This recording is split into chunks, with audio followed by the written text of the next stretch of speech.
நம்ம வீடுகளை சுற்றி எந்தெந்த மரங்கள் இருக்கிறது ரொம்ப சரியானதாகவும் சிறப்பானதாக இருக்கும்? பனைமரம். பொதுவாக பனைமரம் வீட்டில் வளர்க்க மாட்டாங்க. ஆமாம், வளர்க்க மாட்டாங்க. தென்னை மரம் வளர்ப்பாங்க, பனைமரம். ஆனால் பனைமரம் ஒரு கிராமத்தில் அதிகப்படியாக இருந்தால் அந்த கிராமம் முழுவதும் அதிகப்படியாக பெண்கள் அதிகமாக இருப்பார்கள். தென்னை மரம் ஒரு வீட்டில் இருக்குது அப்படின்னாக்கா தென்னை மரம் தான் நல்லது, பொதுவாக சொல்லிக்கிறது தான். ஏன்னா இளநீர் கொடுக்குறது அதனால் அவங்களுக்கு நல்லது, தேங்காய் கொடுக்குறதுல அதனால் நல்லது. அர்த்தம் அது மட்டும் அல்ல. தென்னை மரம் இருந்துச்சுன்னா அந்த வீட்டில் ஆண் வாரிசு இருக்கும். தென்னை மரம் வீட்டில் வளர்க்குற வீட்டில் அங்கேயும் பணம் பிரச்சனை இருக்காது. தென்னை மரம் வளருதுனாக்கா அவங்களுக்கு ப்ராப்பர்ட்டி சேர்ந்து கொண்டே இருக்கும். அதையும் தாண்டி பணம் பிரச்சனை இல்லைன்னு இருக்கும்போது அப்போ ப்ராப்பர்ட்டி வாங்க தான் போங்க. லாஜிக்காக அதான் உண்மை. ஆட்கள் நடமாட்டம் அது கண்ணுக்கு தெரியக்கூடாது, டிஸ்டன்ஸாக இருக்கணும். அவர் கூடு கட்டுறது யாரையும் பறிக்க முடியாது. ஆனால் அது கூடு கட்டுதுன்னு சொன்னாக்கா யார் இடத்துல கூடு கட்டுது? சில பேர் அவங்க சொந்த இடத்துல கட்டும். அப்படி சொந்த இடத்துல அது தூக்கணாங்குருவி கட்டுச்சுன்னு சொன்னாக்கா அந்த இடம் அவங்களுக்கு அங்கே மேலே தூக்கணாங்குருவி இருக்கும், அந்த பூமி கடையில் ஏதோ ஒரு பொருள் இருக்கும். உங்கள் வீட்டினுடைய அளவுகோலை தாண்டி முருங்கை மரம் வளரக்கூடாது, உயரக்கூடாது. ட்ரிம் பண்ணிடணும். நீங்கள் உங்கள் வீட்டினுடைய அளவை உடையும் தாண்டி அது மேலே போயிடுச்சுன்னு சொன்னாக்கா உங்களை அங்கே இருக்க விடாது, நீங்கள் வெளியேறிடணும், உங்களை வெளியேற்றிடுவது. அந்த சக்தி முருங்கை மரத்துக்கு இருக்குது.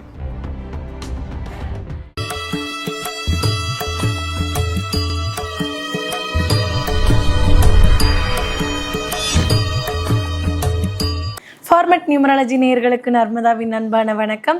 நம்மளுடைய சேனலில் தொடர்ந்து பல்வேறு விதமான ஃபார்மட் நியூமராலஜி மற்றும் ஆன்மீகம் சம்பந்தமான தகவல்கள் பார்த்துட்ருக்கோம்.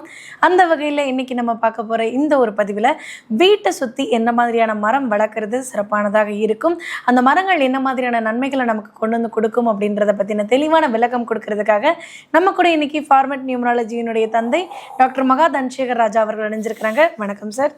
வணக்கம்மா. சார், நம்மளுடைய முந்தைய பதிவுகளில் மரங்கள் பற்றி நிறைய விஷயங்கள் சொல்லியிருந்தா கூட மரங்கள் பொதுவாக சுத்தமான காற்றை நமக்கு கொடுக்குது, நமக்கு நிழலை கொடுக்குது, மரங்கள் தான் மழையை கொடுக்குது அப்படின்றத தாண்டி மரங்கள் செல்வத்தையும் நமக்கு கொடுக்குது அப்படின்றத சொல்லியிருந்தீங்க சார். அப்படி நம்ம வீடுகளை சுற்றி எந்தெந்த மரங்கள் இருக்கிறது ரொம்ப சரியானதாகவும் சிறப்பானதாக இருக்கும், அதை பற்றி சொல்லுங்கள் சார். கண்டிப்பாம்மா. ஃபர்ஸ்ட் ஆஃப் ஆல் பனைமரம். பொதுவாக பனைமரம் வீட்டில் வளர்க்க மாட்டாங்க. ஆமாம், வளர்க்க மாட்டாங்க. தென்னை மரம் வளர்ப்பாங்க, பனைமரம். ஆனால் பனைமரம் ஒரு கிராமத்தில் அதிகப்படியாக இருந்தால் அந்த கிராமம் முழுவதும் அதிகப்படியாக பெண்கள் அதிகமாக இருப்பார்கள். அதுக்கு பின்னாடி இப்படி ஒரு சொல்சம் இருக்கா சார்? கண்டிப்பாக. இதான் சொல்லிட்டேனே, ஒவ்வொரு விஷயத்துக்கும் இறைவனுடைய சூட்சமும் மறைக்கப்பட்டிருக்கும், ஒளித்து வைக்கப்பட்டிருக்கும். எல்லாம் எல்லாரும் தெரிய வச்சிட முடியாது. கண்டிப்பாக. ஸோ அதனால் அதில் ஒரு சில விஷயத்தையும் ஒரு டிப்ஸ் மாதிரி நம்ம ப்ரோக்ராமில் அப்பப்போ நம்ம கொடுத்துட்ருக்குறோம். மக்கள் அதை கேட்டு ரசிக்கிறது மட்டும் இல்லாமல் அதை ஃபாலோ பண்ணுறாங்க, அதை வாட்ச் பண்ணுறாங்க, அதை கிராஸ் செக் பண்ணி பார்க்குறாங்க. அப்படியே இருக்கும், ஆமாம், கரெக்டாக இருக்கா இல்லைன்னு பார்ப்பாங்க. அதனால் பனைமரம் கிராமத்தில் அதிகப்படியாக இருந்துச்சுன்னா அந்த கிராமத்தில் பெண்கள் அதிகம் வசிப்பார்கள். ரைட். தென்னை மரம் வேறு ஏதாவது பனைமரத்துக்கு ஏதாவது விசேஷம் இருக்கா? நிறைய இருக்குது. அதில் இது ஒன்று முக்கியம். இது தெரியாத விஷயங்கள், மற்றதெல்லாம் அவங்களுக்கே ஓரளவு கொஞ்சம் தெரியும், இது தெரியாத விஷயங்கள். அடுத்து தென்னை மரம். தென்னை மரத்தில் என்ன விசேஷம் அப்படின்னு கேட்டிங்கன்னா, தென்னை மரம் ஒரு வீட்டில் இருக்குது அப்படின்னாக்கா தென்னை மரம் தான் நல்லது, பொதுவாக சொல்லிக்கிறது தான். ஏன்னா இளநீர் கொடுக்குறது அதனால் அவங்களுக்கு நல்லது, தேங்காய் கொடுக்குறதுல அதனால் நல்லது. அர்த்தம் அது மட்டும் அல்ல. தென்னை மரம் இருந்துச்சுன்னா அந்த வீட்டில் ஆண் வாரிசு இருக்கும். ஆமாம், ஒரு வீட்டில் தென்னை மரம் இருக்குன்னா கண்டிப்பாக ஆண்கள் அந்த வீட்டில் இருந்தால் தான் தென்னை மரம் அந்த தென்னை மரம் மரமாக வளரும். இப்போ ஒரு வீட்டில் 5 பெண் பிள்ளை இருக்குது, தென்னை மரம் வளர்க்கணும்னு பார்த்தாக்கா சரியாக வராது. அது இல்லைங்க, வளர்ந்துருச்சிங்க அப்படின்னாக்கா காய்க்காது, பூக்காது, காய்க்காது.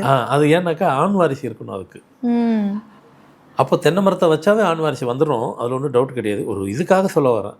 அப்போது தென்னை மரம் இருக்கிற வீட்டில் ஆண் வாரிசு இருக்கும். ஆண் வாரிசு வேணுன்றது இல்லையா, தென்னை மரம் வீட்டில் வைங்க. இப்போ தென்னை மரம் வைங்கன்னு சொல்லும்பொழுது கிராமங்களில் இப்படி ஒரு நம்பிக்கை உண்டு சார். என்னென்னா, நல்லா வாழ்ந்தவங்க தான் தென்னை பிள்ளையை நடணும். அதாவது நல்ல வயசில் மூத்து இருக்கிறவங்க, ஏன்னா சின்ன வயசு குறைச்ச வயசில் இருக்கக்கூடியவங்க அந்த தென்னை பிள்ளையை போய் நடக்கூடாது, அந்த தென்னை பிள்ளைக்கு ஏதாவது ஆச்சுன்னா இந்த பிள்ளைக்கு ஏதாவது ஆகிடுன்ற மாதிரிலாம் ஒரு விஷயம் சொல்கிறாங்க. அது உண்மை தானே சார்? இல்லை, அதான் இப்போ சொன்னேன் இல்லைங்களா, அது அந்த அந்த அந்த தென்னை மரத்துக்கு நமக்கு கனெக்டிவிட்டி நம்மளோட தென்னம்பிள்ளை தானே சொல்கிறாங்க. ஆமா தென்னை பிள்ளைன்னு தான் சொல்றாங்க. தென்னம்பிள்ளையே இவங்க பிள்ளை மாதிரி தானே வச்சுக்கிறாங்க. ஏன் வாழை மரம் இருக்குது, வாழை மரம் வந்துட்டு நம்ம நினைக்கிறோம் அது ஒரு இதோட கொலை தள்ளிடுச்சுன்னா அதோட அது முடிஞ்சிருது. அது வந்து இந்த கொலை தள்ளும் போகும்போது இந்த ஒரு பெண் பிள்ளை ஏஜ் அட்டன் பண்ணாக்கா புட்டுலாம் சுற்றுவாங்க தெரியுங்களா, ஆமா அதே மாதிரி அதுக்கு செய்யணும். ஆமா செய்வாங்க கிராமத்து செய்வாங்க, ஆனால் சிட்டியில் கிடையாது. ஆனால் கிராமத்தில் இப்போ நாளோட சிலையும் அதையும் மறந்துடுறாங்க, ஆனால் செய்யணும். ஸோ பெண் பிள்ளைக்கு அது எப்படி ஆண் பிள்ளைக்கு அதே மாதிரி இது பெண் பிள்ளைக்கு வாழை இலை வந்துட்டு பெண் பிள்ளைக்கு மாதிரி தான். பெண் பிள்ளை அப்போ பெண் பிள்ளை தானே, பெண் பிள்ளைக்கு தானே அதை செய்கிறாங்க. அப்போ இது பெண் பிள்ளை, தென்னை மரம் ஆண் பிள்ளை. ஸோ அது மாதிரி அப்போது தென்னை மரம் வளர்க்கும்போது தென்னை மரம் வீட்டில் வளர்க்குற வீட்டில் அங்கேயும் பணம் பிரச்சனை இருக்காது. தென்னை மரம் வளருதுனாக்கா அவங்களுக்கு ப்ராப்பர்ட்டி சேர்ந்து கொண்டே இருக்கும். பண பிரச்சனையே இல்லைன்னா ப்ராப்பர்ட்டி சேர்றது தானே போகுது. ஒரு மனுஷனுக்கு பண பிரச்சனை வந்துருச்சு, எப்பவும் பண பிரச்சனை இருக்குதுன்னு சொன்னால் ப்ராப்பர்ட்டி எங்கேருந்து வாங்குறது? அதையும் தாண்டி பண பிரச்சனை இல்லைன்னு இருக்கும்போது அப்போ ப்ராப்பர்ட்டி வாங்க தான் போங்க. லாஜிக்காக அதான் உண்மை. இப்போ தென்னை மரத்தில் இவ்வளோ சமாச்சாரம் இருக்குது. சரி, இவங்க 2. அடுத்து 3வது ஒரு பாயிண்ட் என்னன்னாக்கா தூக்குனாங்குருவின்னு ஒன்று இருக்குது. ஆமாம். இந்த தூக்குனாங்குருவி அது கூடு எப்படி கட்டும் அப்படின்னு பார்த்தீங்கன்னாக்கா ஆண்கள் நடமாட்டம் உள்ள இடம் எங்கேயுமே அது கண்ணில் பார்க்க முடியாது. ஆண்களுடைய கண்ணுக்கு தென்படாத இடத்துல தான் ஒரு ஊர் இருக்குன்னா ஊருக்கு ஒதுக்குப்புறமாக உள்ள இடத்துல தான் அது கூடு கட்டும். ஆட்கள் நடமாட்டம் அது கண்ணுக்கு தெரியக்கூடாது, டிஸ்டன்ஸாக இருக்கணும். அவர் கூடு கட்டுறது யாரையும் பறிக்க முடியாது. ஆனால் அது கூடு கட்டுதுன்னு சொன்னாக்கா யார் இடத்துல கூடு கட்டுது, யாராவது ஒரு இடம் இருக்கும். பொதுவாக இருந்தால் பொது, அது தருசாக இருந்தால் அது பிரச்சனை இல்லை. சில பேர் அவங்க சொந்த இடத்துல கட்டும். அப்படி சொந்த இடத்துல அது வந்து தூக்குனாங்குருவி கட்டுச்சின்னு சொன்னாக்கா அந்த இடம் வந்து அவங்களுக்கு வந்து அங்கே மேலே தூக்குனாங்குருவி இருக்கும், அந்த பூமி கடையில் ஏதோ ஒரு பொருள் இருக்கும், ஒரு புதையலாக கூட இருக்கலாம். அதுதான் அதுக்கு அர்த்தமே. அதான் அப்படி இருந்தால் தான் அது கட்டும், அது இல்லைன்னா கட்டாது அது. ஏன்னா இப்போ வரைக்குமே வந்து எல்லாரும் பார்த்து வியப்படைகிற ஒரு விஷயம் வந்து தூக்குனாங்குருவி கூட. இன்ஜினியர்ஸால கூட அவ்வளோ அழகாக ஒரு வடிவம், அந்த வடிவ அமைப்பெல்லாம் அதெல்லாம் வாய்ப்பே கிடையாது. அது பர்சனலாக அதை பற்றி சொல்லணுன்னாக்கா அது ஒரு எபிசோடு தனியாக எடுக்கலாம். அவ்வளோ விஷயம் நான் சொல்லுவேன், அவ்வளோ இருக்குது. ஆனால் சப்ஜெக்ட் நம்ம அது இல்லையங்கிறதுனால அதுக்கு அதை தாண்டி சில என்ன சொல்லுமோ அது கூடு கட்டுறதுலாம் நம்ம ஆர்கிடெக்சர் கூடலாம் பண்ண முடியாது. அப்போ வந்து அது கூடு கட்டுற இடத்தையுமே அதுதான் செலக்ட் பண்ணி கட்டுது இல்லையா சார்? கண்டிப்பாக கட்டும். ஆர்கிடெக்சர் கூட போட முடியாது, பிளானு இவர் அழகாக போடுவாங்க. சப்ஜெக்ட் என்னென்னா அந்த லேண்டு ஓனர் இருக்கிற இடத்துல அது கட்டுது, ஆனால் அவுட்டராக இருக்கணும், கண்ணுக்கு யாருக்கு தென்படாத இடத்துல அது கட்டுச்சுன்னா அந்த இடத்துல அப்படி இருக்கும். செகண்டரி அடுத்ததாக அவன் ஒரு யார் வீட்டு சொந்த இடத்துல அது கூடு கட்டுதோ அவங்களுக்குடைய வாழ்வாதாரம் மேலும் உயர்த்தப்பட்டுரும். அதிக லெவல், அடுத்த லெவலுக்கு போயிடுவாங்க. அவங்க வாழ்க்கையினுடைய இதுக்கு அவங்களுக்கு கொண்டு போய் சேர்த்துறோம். ஏன்னா புதையலுங்கிறது இதில் புதையல் ஃபர்ஸ்ட் ஆஃப் ஆல் எல்லோரும் ஒன்று புரிஞ்சுக்கணும். புதையல்லாம் உடனே எல்லாம் தோண்டி எடுத்து கையில் அதெல்லாம் அப்படிலாம் கிடையாது அர்த்தம். அது அப்படிலாம் யாரெல்லாம் எடுத்துகிட்டுலாம் போக முடியாது, அவ்வளோ சீக்கிரம் தொட விட மாட்டாங்க, தொடவும் முடியாது. ஸோ லீகலாகவும் முடியாது, ப்ராக்டிக்கலாகவும் முடியாது, ஸ்பிரிச்சுவலைஸும் முடியாது, ஆன்மீக ரீதியாகவும் அவ்வளோ முடியாது. உண்மை என்னென்னா அப்படி இருக்குதுன்னு சொன்னாக்கா உங்களுக்கு மணி ஃப்ளோ அதிகமாக கொண்டு வந்து கொடுக்கும். அதுக்கு அர்த்தம், உண்மையான அர்த்தம் அதுதான். உங்களுக்கு பணத்தை அதிகப்படியாக கொடுக்கும் அப்படின்னா என்னது, அங்கே கிடக்கிறது எவ்வளோ மதிப்பு, அந்த மதிப்புக்கோ இல்லை அதோட மேற்கொண்டோ உங்களுக்கு பணத்தை வேறு வழியில் கொண்டு வந்து கொடுக்கும். அதுக்கு அர்த்தம் அதுதான், இதுதான் உண்மை. அதனால் வந்து தென்னை மரத்தை சொன்னோம், பனை மரத்தை சொன்னோம், தூக்குனாங்குருவியில். அதனால் வந்துட்டு வெறும் இருந்துட்டால் மட்டும் போதாது, இருக்கிறவங்களுக்கும் அதுக்கு வந்து உங்களுக்கு பெனிஃபிட்டு தான், லாபம் தான். என்ன மாதிரி லாபங்கிறத சொல்லிட்டோம். இதுக்கு அடுத்து இன்னொரு மரத்தை சொல்லலாம், முருங்கை மரம். இந்த முருங்கை மரம் பார்த்திங்கனாக்கா வீட்டில் வளர்க்குறீங்க, உங்கள் வீட்டினுடைய அளவு எவ்வளோ, வெறும் ground Flora, first Flora, second Flora, third Flora, எத்தனை ஃப்ளோர் இருக்குன்னு தெரியாது. உங்கள் வீட்டினுடைய அளவுகோலை தாண்டி முருங்கை மரம் வளரக்கூடாது, உயரக்கூடாது, ட்ரிம் பண்ணிடணும். நீங்கள் உங்கள் வீட்டுக்கு கிரவுண்ட் ஃப்ளோர், ஃபர்ஸ்ட் ஃப்ளோர் இவ்வளோ பெருசு இருக்குது, முருங்கை மரம் வந்துட்டு இதை தாண்டக்கூடாது, இது கீழே தான் இருக்கணும். இருந்தேன்னா கட் பண்ணிக்கிட்டே ட்ரிம் பண்ணிக்கிட்டே இருக்கணும். உங்கள் வீட்டினுடைய அளவை உடையும் தாண்டி அது மேலே போயிடுச்சின்னு சொன்னாக்கா உங்களை அங்கே இருக்க விடாது, நீங்கள் வெளியேறிடணும், உங்களை வெளியேற்றிடுறது. அந்த சக்தி முருங்கை மரத்துக்கு இருக்குது. ஆனால் பொதுவாக வந்து வீட்டுக்கிட்ட வந்து முருங்கை மரம் வைக்கக்கூடாது அப்படின்னு சொல்கிறதுக்கு இது ஒரு காரணமாக இருக்குமோ சார்? இல்லை, அதுதான் இதுதான் காரணம். வைக்கக்கூடாதெல்லாம் கிடையாது, தாராளமாக வைக்கலாம். நிறைய முருங்கை 10 முருங்கை மரம் கூட வைங்க, ஒன்றும் தவறு கிடையாது. ஆனால் சப்ஜெக்ட் இதுதான். அதே நேரத்தில் முருங்கை மரத்தில் ஒரு பிசினி மாதிரி வரும். ஆமாம். அந்த பிசினி வருது அப்படின்னு சொன்னோன்னாக்கா உங்களுக்கு வீட்டில் நல்ல நிகழ்வு, நல்ல சுபகாரியங்கள், நல்ல நல்ல நிகழ்வுகள்லாம் நடக்க போகிறதுக்கு உண்டான அந்த இது வரும்போது தான் அந்த பிசினி வெளியே வரும். அது மெடிக்கலாகவும் நிறைய யூஸ். அது அப்புறமா அது நம்ம அதுக்கு போக வேண்டாம். வீட்டில் நல்ல நிகழ்வு நடக்க போகுதுன்னா முன்கூட்டி அந்த பிசினி வெளியே வந்துடும். அவ்வளோ விஷயங்கள் ஒவ்வொரு மரத்தை சொன்ன மாதிரி ஒவ்வொரு படைப்பிலையும் இறைவன் வந்துட்டு ஒரு ரகசியத்தை ஒளித்து வைத்திருக்கிறார். நாம் சும்மா அதை தெரிஞ்சுக்கிடலாம், சில இதை பயன்படுத்திக்கிடலாம். தெரியல அப்படிங்கிறத நாம் தெரிய வைக்கிறோம். இவ்வளோ விஷயம் இருக்குது. அதுவும் உங்கள் பில்டிங்குக்கு மேலே அது ட்ரிம். இப்போ நீங்கள் 3 ஃப்ளோர் இருக்கிறீங்க, அதுக்கு மேலே அது வளர போகிறது இல்லை, பரவாயில்ல வச்சுக்கிடலாம். இல்லை சில பேருக்கு இன்னும் டவுட் இருக்கும், இல்லைங்க எங்களுக்கு வந்து கிரவுண்டு ஃபஸ்ட் ஃப்ளோர் இருக்குது, சவுத்து வெஸ்ட்டில் நாங்கள் வாஸ்து பிரகாரம் பார்த்தீங்கன்னாக்கா தென்மேற்கு பகுதியில் வாட்டர் டேங்கு இவ்வளோ ஹைட்டு வச்சுருக்குறோம், ஒரு 10 அடிக்கு வச்சுருக்குறோம். அப்போ ஃப்ளோர் இங்கே தான் இருக்குது. இப்போ இதுக்கு மேலே வளரலாம், அதெல்லாம் வளரலாம். உங்களுக்கு தான் இது மேலே இருக்கீங்களே நீங்கள், சவுத் வெஸ்ட்டில் டேங்க் இங்கே இருக்குல்ல, இதுக்கு மேலே தான் போகக்கூடாது. அதனால் அந்த பயம் வேண்டாம்.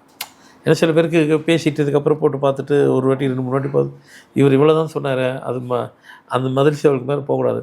உங்களுக்கு தான் அதுக்கு மேலே வச்சுருக்கீங்களே, கணக்கு பிரகாரம் பார்த்தா அதிகம் தான் அளவு வரும், அதுக்கு மேலே போகக்கூடாது. அது போகாது, கவலைப்படாதீங்க, நீங்கள் அதை பார்த்துக்கிறங்க.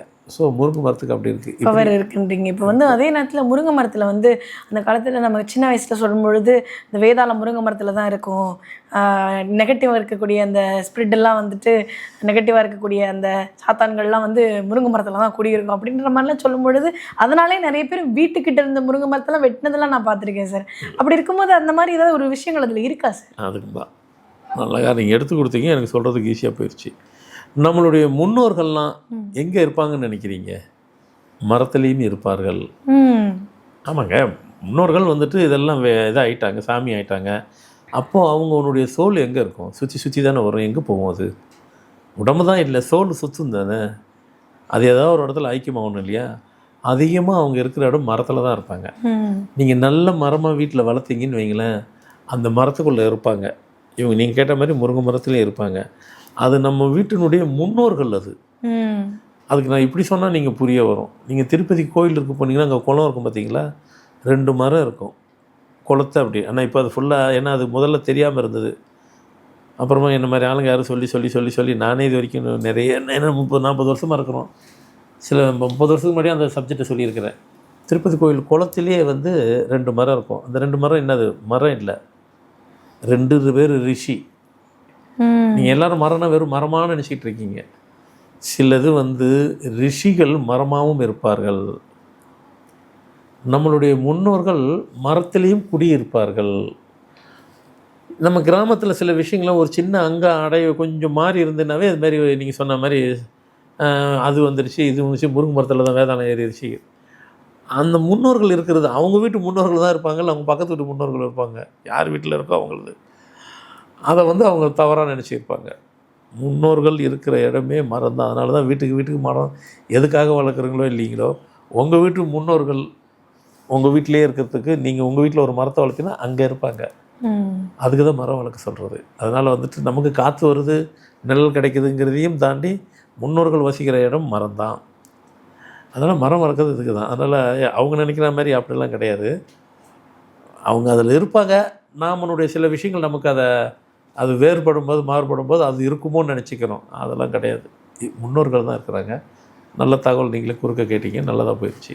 ஸோ இது மாதிரி நிறைய விஷயங்கள் மலங்குறதுக்கு, நிறைய மரத்தை பற்றி என்ன சொல்லலாம் கொஞ்சம் கொஞ்சமாக சொல்லலாம். ஒரே நேரத்தில் சொல்ல நேரமும் வேணும் இல்லைங்களா? கண்டிப்பாக எல்லாத்துக்கும் பயனுள்ளதாக இருக்கும்னு நினைக்கிறேன். கண்டிப்பாக சார். அடுத்த பதிவுகளை வந்து எந்தெந்த மரங்கள் இன்னும் சிறப்பை வந்து கொடுக்கும் அப்படின்றத பற்றி தொடர்ந்து நம்ம பேசலாம் சார். இந்த ஒரு பதிவில் நீங்கள் சொன்ன எல்லா விஷயங்களும் மக்களுக்கு ரொம்ப பயனுள்ளதாக இருக்கும் நம்புகிறோம். ரொம்ப நன்றி சார். வணக்கம்மா.